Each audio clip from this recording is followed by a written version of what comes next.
Hey guys, this is Dr. Hub. In case you haven't subscribed, please do subscribe. This is a concise, well-crafted summary and it highlights only the important keywords. Frey Syndrome. So Frey Syndrome, it is caused by, it is aka the auriculotemporal syndrome, the gustatory swelling.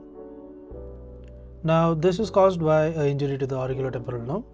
So it is injury of the auriculotemporal nerve.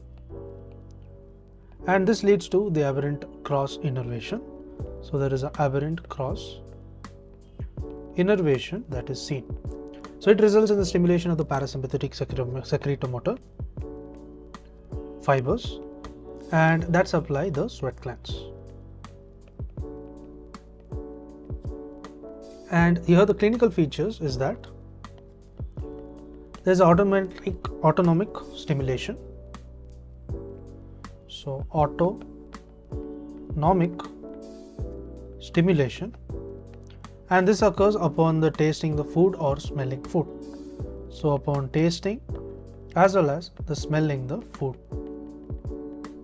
This leads to the sweating and the erythema at the parotid region. So it leads to the sweating as well as the erythema, and this will be of the parotid region. Next comes the diagnosis. The diagnosis can be confirmed using a minor starch iodine test. So there is a minor starch iodine test. So how do you manage this condition? The Frey syndrome is managed by